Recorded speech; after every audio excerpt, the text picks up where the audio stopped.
खबर है छतरपुर से, जहां स्कूल ड्रेस कोड को लेकर सीएम शिवराज ने दो टूक बयान दिया है। उन्होंने साफ तौर पर कहा कि मध्य प्रदेश में प्राइवेट स्कूलों की मनमानी नहीं चलेगी। कोई भी स्कूल अपने मन से ड्रेस कोड नहीं बना सकता है। तो दमोह में हिजाब को लेकर सीएम शिवराज के तेवर सख्त दिखाई दिए। उन्होंने साफ तौर पर कहा कि नई शिक्षा नीति से ही काम होगा। संस्कार और सही दिशा देने वाली शिक्षा ही प्रदेश में चलेगी।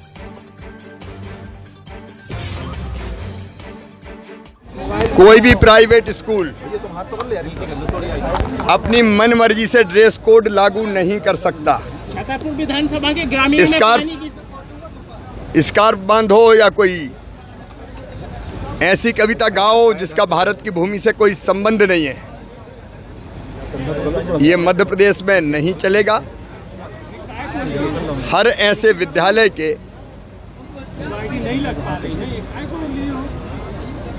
हम पूरा जांच के निर्देश देंगे। जहां नियमों के विपरीत, जैसा दमोह के एक स्कूल में हो कुछ भी बांध के आओ,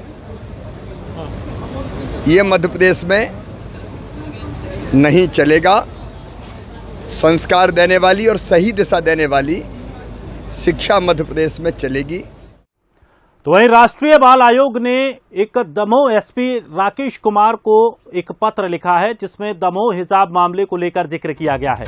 बाल आयोग ने साक्ष्य मिटाने का आरोप लगाया, सोशल मीडिया से जानकारी मिलने का हवाला भी दिया। तो 5 दिन में जांच के बाद एफआईआर दर्ज करने की बात लिखी है और ये भी कहा कि विदेशी फंडिंग भी इसमें की जा रही है, जिसका इस पत्र में जिक्र किया गया है।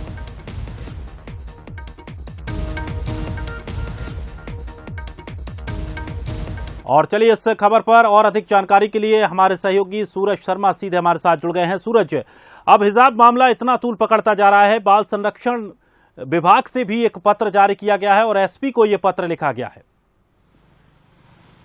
बिल्कुल दिनेश, खासतौर से दमोह स्कूल के मामले की बात करें तो भोपाल से लेकर दिल्ली तक लगातार सरकार सख्त नजर आ रही है। किस तरीके से अब कई नए खुलासे हो रहे हैं कि विदेशी फंडिंग उस स्कूल में हुआ करती थी, और साथ ही दीवारों के अंदर जो खासतौर से छायाचित्र थे वो भी कहीं न कहीं धार्मिक उन्माद फैलाने वाले या धार्मिकता पैदा करने वाले थे, आकर्षित करने वाले थे, जिसको लेकर जो एक गुप्त सूचना जिस तरीके से बाल संरक्षण आयोग को मिली है, उसकी रिपोर्ट के आधार पर बाल संरक्षण आयोग ने एसपी को पत्र लिखा है और कई कार्रवाई करने की मांग की है कि किस तरीके से जो एक धार्मिक कट्टरता के आधार पर कई छायाचित्र थे, कई स्लोगन्स थे, वो कहीं न कहीं पुताई के माध्यम से दीवारों पर मिटाए गए हैं। तो साक्ष्य छिपाने को लेकर ये मामला सामने आ रहा है और साथ ही मुख्यमंत्री शिवराज सिंह चौहान ने सख्त चेतावनी दी है कि मध्य प्रदेश की धरती में ऐसी किसी भी स्कूल को नहीं फैलने दिया जाएगा जो इस प्रकार की धार्मिक उन्मादता फैलाता हो, धार्मिक सद्भावनाओं को बिगाड़ता हो। खासतौर से जो परंपरा के विपरीत पोशाक पहनाने की बात हुई, खासतौर से जो हिजाब पहनाने की बात हिंदू बच्चियों की हुई, तो कहीं न कहीं सरकार सख्त नजर आ रही है।